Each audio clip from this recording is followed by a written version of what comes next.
बात करने के लिए लॉगिन करें www.astrotak.com।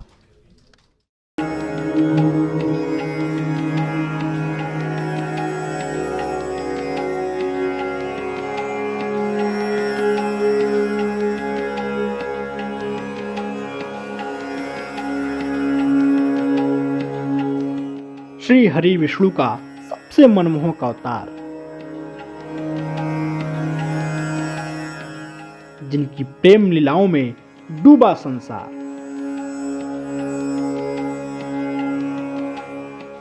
मार्गशीर्ष में परम फलदायी है श्री कृष्ण का ध्यान।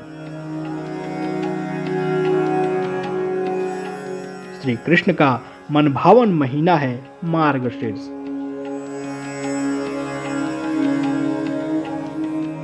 महीनों में मैं मार्गशीर्ष हूँ, कान्हा के ये शब्द ये बताने के लिए काफी हैं। मार्गशीर्ष का महीना कृष्ण भक्तों, श्री हरि के साधकों के लिए कितना महत्वपूर्ण है।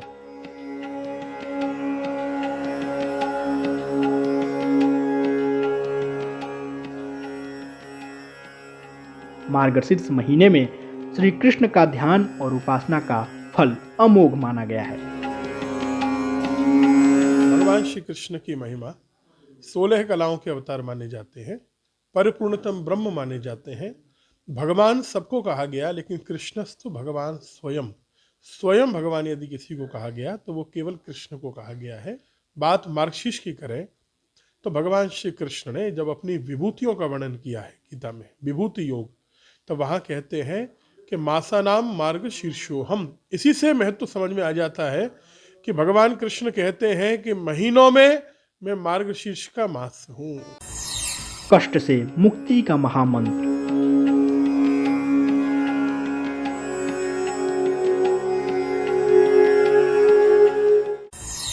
लीलाधारी के दिव्य अस्त्र कैसे करेंगे चमत्कार।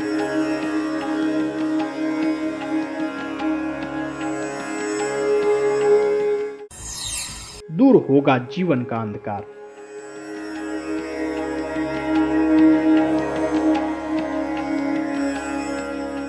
सबसे बड़े कर्मयोगी, सबसे बड़े अनुरागी भगवान श्री कृष्ण के अस्त्रों से आज हम आपको परिचित कराने वाले हैं। वो अस्त्र जो वासुदेव कृष्ण का अभिन्न अंग है। इन अस्त्रों के बिना कान्हा की कल्पना अधूरी है। तो इससे पहले कि हम आपको लीलाधारी कृष्ण के अस्त्रों की महिमा समझाएं, उससे पहले जान लेते हैं कि श्री कृष्ण क्यों कहे जाते हैं श्री हरि के सबसे दिव्य अवतार। श्री कृष्ण को भगवान विष्णु का अवतार माना जाता है। सभी अवतारों में यही संपूर्ण अवतार माने जाते हैं।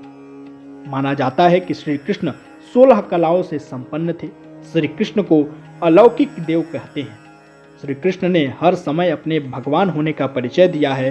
श्री कृष्ण के मुख्य रूप से 3 स्वरूप हैं: व्रज के कृष्ण, राजा कृष्ण और पार्थ सारथी के कृष्ण। हर रूप में श्री कृष्ण अपने भक्तों को आकर्षित करते हैं, इसलिए उन्हें कृष्ण कहा जाता है। हर रूप में वो भक्तों की कष्ट हर लेते हैं और उन्हें मुक्ति मोक्ष का वरदान भी देते हैं।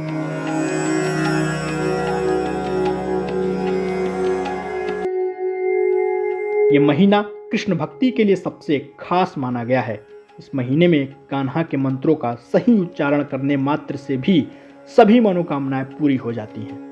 मार्गशीर्ष से लीलाधर का गहरा संबंध है। मार्गशीर्ष महीने में श्री कृष्ण के ध्यान और उपासना का फल अमोघ यानी कभी नष्ट ना होने वाला होता है। माँ कात्यायनी की पूजा गोपियों ने इसी महीने में की है। हेमंते प्रथमे मासी नंद ब्रज कुमारिका चेरुर्हविष्यम भुंजाना कात्यायन्यदर्शन व्रतम। तो मार्गशीर्ष के महीने में ही गोपियों ने जो आराधना की है, उसके प्रभाव से उनको भगवान कृष्ण स्वामी और पति के रूप में प्राप्त हुए हैं। तो रासलीला निकुंज लीला में अगर प्रवेश देने वाला कोई महीना है श्री कृष्ण की लीला में, तो वो मार्गशीर्ष का ही महीना है। वो जिनकी कृपा से ये संसार चलता है वो हैं श्री कृष्ण। श्री कृष्ण इस जगत की वो शक्ति हैं जो संसार में व्याप्त 16 कलाओं के मालिक हैं। ये संसार ही श्री कृष्ण के अधीन है। श्री कृष्ण 16 कलाओं के अवतार इसलिए हैं क्योंकि चंद्रमा में 16 ही कलाएं होती हैं। सूर्य में 12 कलाएं होती हैं। राम जी सूर्यवंश में आए, इसलिए राम जी को 12 कलाओं का स्वरूप माना जाता है।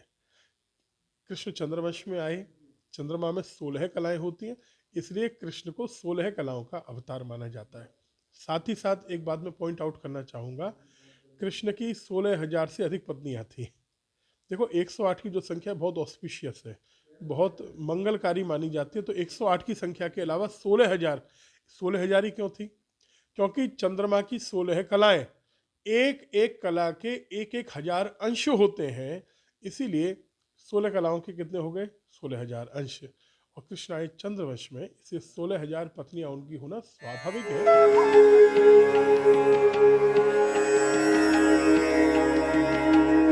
संसार को प्रेम का पाठ पढ़ाने वाले भगवान श्री कृष्ण की लीलाओं के बारे में कौन नहीं जानता, लेकिन क्या आप जानते हैं कि संसार में प्रेम और धर्म की स्थापना के लिए श्री कृष्ण ने कौन कौन से अस्त्रों का प्रयोग किया? आइए हम आपको बताते हैं श्री कृष्ण के उन्हीं के दिव्य अस्त्रों के बारे में। श्री कृष्ण के बहुत से अस्त्र हैं जिनसे उन्होंने लीलाएं की हैं। उनके 3 अस्त्र विशेष प्रभावशाली हैं: सुदर्शन चक्र, बांसुरी और सम्मोहन। इन तीनों का सही समय पर सटीक प्रयोग करके उन्होंने पापियों को दंड दिया और धर्म की स्थापना की। ये तीनों ही अस्त्र हमारे जीवन में भी जाने अनजाने उपयोग होते रहते हैं। कहते हैं कि कान्हा के भक्तों को ना सुख की चिंता सताती है, ना दुख परेशान कर पाते हैं, क्योंकि जिस मन में कान्हा का वास होता है वह किसी अन्य सुख की आवश्यकता ही नहीं होती।